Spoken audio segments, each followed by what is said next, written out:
O céu da Toscana parecia uma placa de alumínio aquecida quando o capitão Rui Moreira Lima empurrou o manche do P-47 para a direita e sentiu o Jabiru tremer, pesado, cortando o ar frio a mais de 400 quilômetros por hora.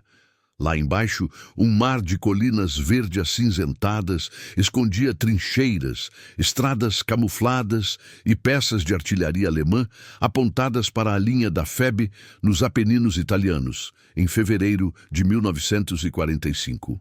Ouvia-se pelo rádio chiado o código dos americanos chamando por apoio, o rugido grave do motor radial Pratt & Whitney vibrando pelo cockpit e, em volta, apenas o azul cortado por rastros brancos de condensação. Os P-47 da Força Aérea Brasileira, integrados ao 305th Fighter Group americano, eram oficialmente caças bombardeiros de apoio ao solo, nada mais do que aviões de segunda linha nas fichas frias de alguns oficiais aliados. Era assim que muitos americanos viam o Brasil, um coadjuvante esforçado. Do lado alemão, em relatórios de inteligência, os brasileiros eram tratados como curiosidade exótica, sul-americanos sem experiência, que dificilmente representariam ameaça séria nos céus da Itália. Ninguém ali em cima, com a mão suada no manche de um Thunderbolt, marcado com a insígnia verde-amarela, tinha esquecido disso. Rui, além de piloto, era engenheiro de formação. Desde que a primeira esquadrilha de caça da FAB chegara à Itália, destacada para operar com P-47D, Thunderbolt, sob comando americano, ele examinava cada parafuso, cada linha de combustível, cada suporte de armamento. Percebeu que o modo tradicional de operar, decolar com carga, atacar, voltar, reabastecer e rearmar com calma em bases estruturadas, simplesmente não dialogava com a realidade da FEB no chão. A Força Expedicionária Brasileira avançava em terreno montanhoso, no inverno mais duro que aqueles homens tinham visto, contra unidades alemãs experientes, amparadas por peças de 88 metros e por interceptadores Messerschmitt, que apareciam, atacavam e sumiam. A janela de oportunidade para apoiar um ataque de infantaria ou calar uma bateria inimiga era curta, e os Thunderbolt não podiam passar metade do dia indo e voltando da base. Foi nesse contexto que nasceu o truque idiota, como alguns americanos chamaram no começo. Um esquema de adaptação dos P-47 e de toda a rotina de manutenção e abastecimento para que os caças brasileiros pudessem ficar mais tempo sobre o fronte, reabastecendo e rearmando de forma muito mais rápida em campos avançados, quase na beira da linha de fogo. O truque parecia coisa de maluco para quem estava acostumado com o manual. Os mecânicos brasileiros, muitos ex-oficiais de manutenção da aviação postal ou rapazes com experiência em oficinas no Rio e em São Paulo, conversavam com Rui até tarde da noite, rabiscando esquemas num pedaço de papel engordurado dentro de um hangar de lona sacudido pelo vento de Pisa. A ideia central era simples. Se o P-47 era um trem blindado com asas, como diziam os americanos, por que não montar estações rápidas de serviço para esse trem, em vez de trazê-lo sempre de volta ao depósito principal? Em vez de fazer o avião percorrer grandes distâncias, levariam combustível, munição e ferramentas até pequenos campos de pouso avançados, muitas vezes pistas de terra alargadas à base de enxada e trator, bem próximos ao setor da FEB. Caminhões cisterna adaptados, bombas manuais, caixas de munição organizadas como se fossem bandejas de pit stop. O avião pousava, parava por poucos minutos, recebia combustível suficiente para mais uma corrida e tinha as 8 metralhadoras .50 reabastecidas a partir de um sistema de caixas pré-preparadas, tudo cronometrado. Quando Rui apresentou a proposta aos americanos, a reação foi um misto de riso e reprovação. Isso é loucura, é perigoso, é coisa de improviso latino, teria comentado um major operacional, segundo lembranças de veteranos publicadas em depoimentos posteriores. A doutrina padrão da USAF, Priorizava a segurança da estrutura, manutenção completa, controle rígido de logística. Aquele esquema de reabastecimento avançado, feito por brasileiros que trabalhavam na lama, muitas vezes sob ameaça de bombardeio, pareceu um truque idiota para alguns oficiais. Havia medo real de explodir aviões em sequência numa pista mal preparada. E numa guerra de burocracias, ideias que vêm de aliados menores sofrem ainda mais resistência. A Luftwaffe, claro, nem imaginava o que estava sendo gestado do outro lado da frente. Relatórios alemães ainda tratavam os P-47 com insígnia brasileira como parte de uma aviação de apoio ao solo previsível, que atacava quando mandada e recuava nos intervalos regulares de reabastecimento. Esse intervalo era, na cabeça deles, a brecha segura para movimentar colunas, abastecer posições, reposicionar baterias. Mas os brasileiros não estavam dispostos a aceitar seu papel de figurantes. Para Rui e seus companheiros, havia uma mistura de orgulho nacional e senso de responsabilidade. Se os pracinhas da FEB estavam se arrastando na neve e na lama, enfrentando contra-ataques de veteranos da Wehrmacht, a aviação brasileira não podia ser apenas mais uma a soltar bomba e voltar para casa. Os pilotos conviviam com os infantes nos alojamentos, comiam nas mesmas tendas, ouviam as histórias de Monte Castelo, das patrulhas noturnas, dos ataques que quase romperam posições brasileiras. Sentiam, quase fisicamente, a frustração de saber que, às vezes, o apoio aéreo chegava tarde ou ia embora cedo demais. Esse vínculo emocional foi combustível para o truque. Eles queriam que seus P-47 fossem não só martelos, mas também escudos e olhos da FEB. Queriam estar presentes quando um grupo de brasileiros ficasse preso numa colina varrida por metralhadoras MG-42, e sabiam que, para isso, teriam de espremer cada gota de autonomia de suas aeronaves. A primeira vez que o esquema foi testado, poucos sabiam. Era uma missão de ataque a alvos táticos na região de Bolonha, com possibilidade de encontro com caças alemães em patrulha. O plano oficial era simples: decolar da base, atingir comboios e pontos de resistência retornar. O plano paralelo, o plano brasileiro, incluía um pouso relâmpago num campo de pouso improvisado próximo ao setor da FEB, abastecimento e retorno imediato ao ar, usando a mesma janela de desorganização do inimigo. Ao pousarem naquele campo pobremente nivelado, com bandeiras brasileiras improvisadas servindo de referência na cabeceira, os P-47 foram recebidos por mecânicos de macacão sujo que já esperavam com mangueiras ligadas e caixas de munição abertas.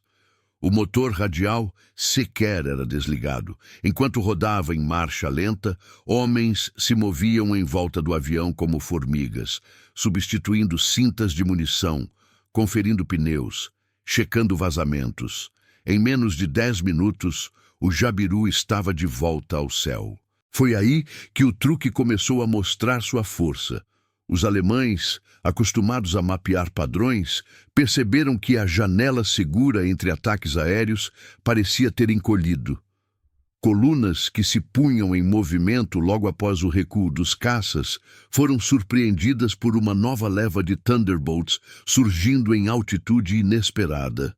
Em relatórios interceptados depois da guerra, a menção à atividade aérea brasileira incomumente persistente em determinados dias da ofensiva final na Itália, algo que intrigava os oficiais da Luftwaffe.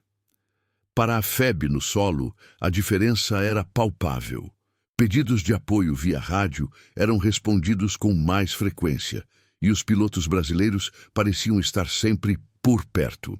Um pelotão preso sob fogo de morteiros numa encosta de Montese viu, 2 vezes no mesmo dia, a mesma esquadrilha, com o emblema do avestruz brasileiro, mergulhar sobre posições de morteiro alemãs. Para quem olhava de baixo, parecia milagre. Não era. Era logística, suor e um truque chamado de idiota horas antes. Se você quer ver mais histórias como essa, em que brasileiros transformam o improviso em arma e viram o jogo na Segunda Guerra, aproveita e se inscreve agora no canal, deixa o like e comenta aqui embaixo o que você já sabia sobre a FAB na Itália. Isso ajuda demais a manter viva a memória desses caras. Do ponto de vista humano, o truque cobrava preço alto. Os mecânicos dormiam pouco, virando noites em improvisados hangares de lona montados próximos à frente, muitas vezes ouvindo ao longe o estrondo da artilharia alemã.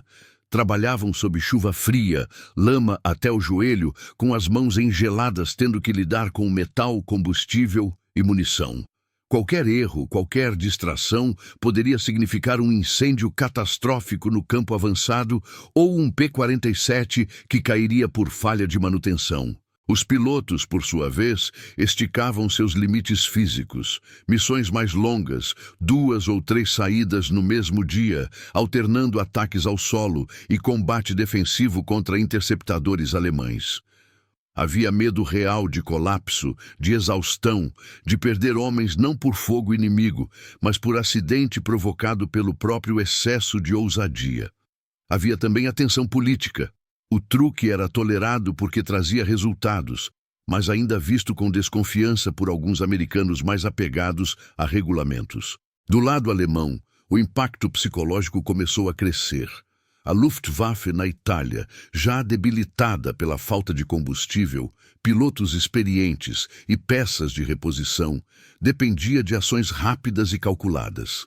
Decolavam, atacavam, recolhiam-se a aeródromos camuflados. A percepção de que a janela de céu limpo estava diminuindo minou a confiança de muitos pilotos. Em interrogatórios de prisioneiros e em documentos recolhidos após rendições em massa, surgem referências à teimosia dos caças aliados em determinada frente brasileira. Não era óbvio, para quem não via bastidores, que aquela insistência tinha sotaque brasileiro. Os P-47 eram todos parecidos de longe, mas para a FAB e para os próprios pilotos, a sensação era clara. Estavam, de alguma forma, mudando o ritmo da guerra no seu setor. O primeiro grande momento de virada veio quando o truque deixou de ser apenas ferramenta de apoio e começou a ser aplicado ao próprio combate aéreo.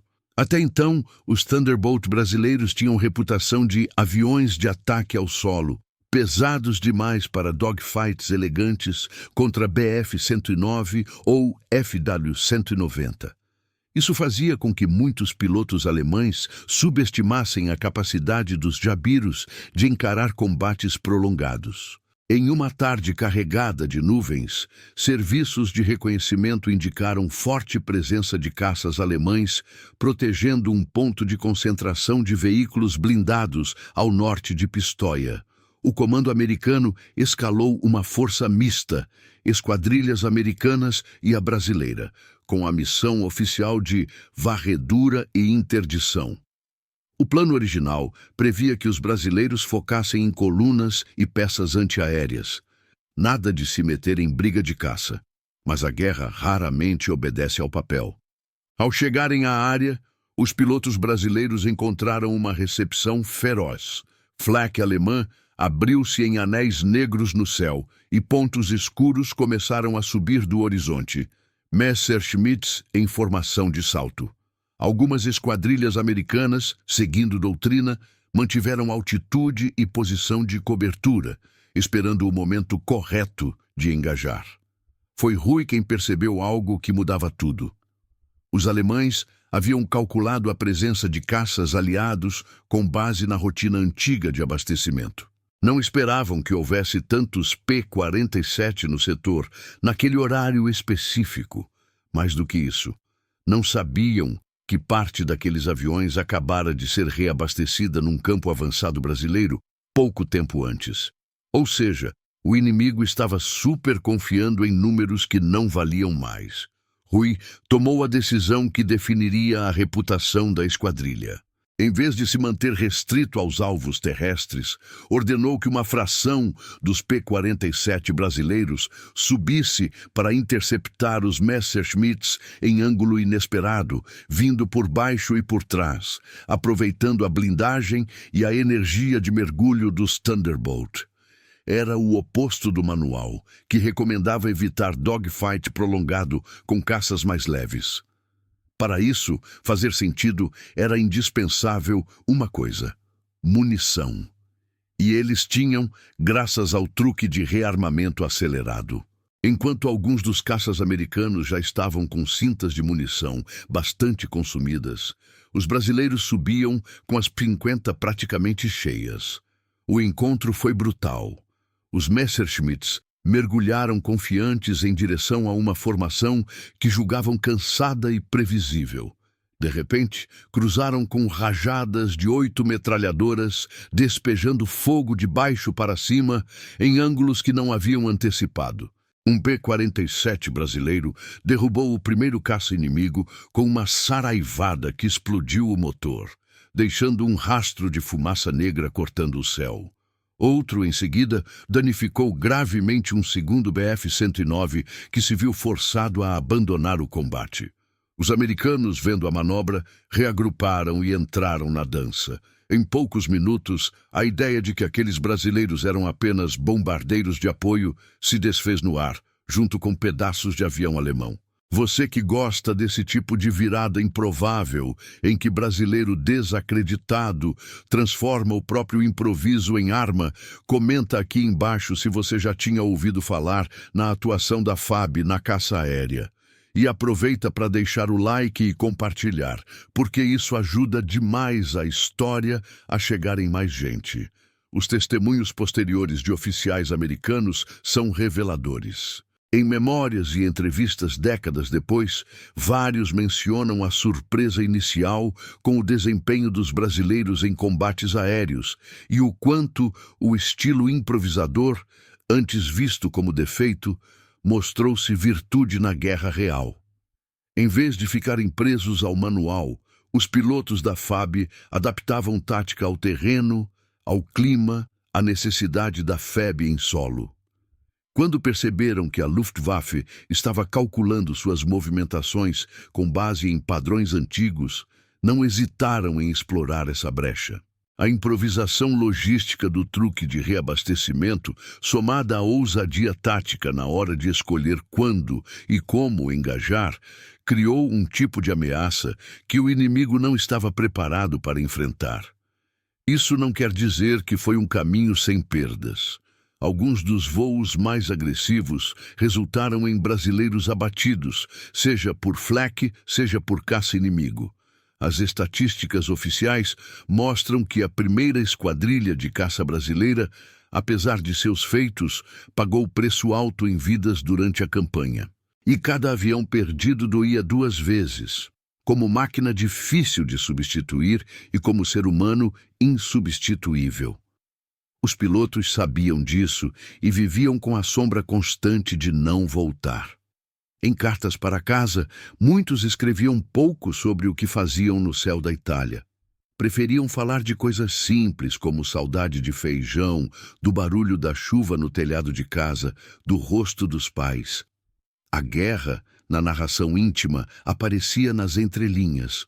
Hoje o dia foi puxado, mas estou firme. Em reuniões noturnas, depois das missões, a conversa entre eles era diferente. Ali, sim, confessavam o medo, o desespero contido ao ver um amigo desaparecer em explosão no horizonte. Na medida em que o truque ia se provando, a postura americana mudou. Aquilo que era tolerado com desconfiança passou a ser estudado.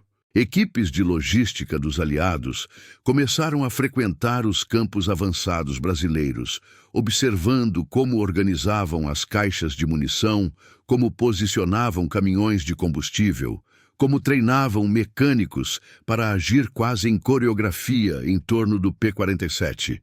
Não demorou para surgirem documentos internos elogiando a eficiência prática das operações brasileiras e sugerindo que alguns aspectos fossem incorporados a outros setores. Era, para Rui e seus homens, a confirmação silenciosa de que o truque idiota tinha deixado de ser piada para virar referência. Do outro lado, os alemães também ajustaram seu olhar.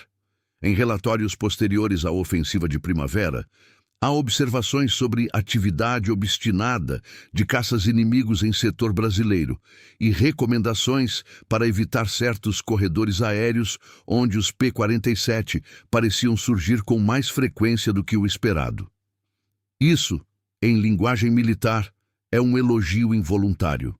Significa que o inimigo reconheceu, ainda que sem admitir abertamente, que subestimou aquele adversário.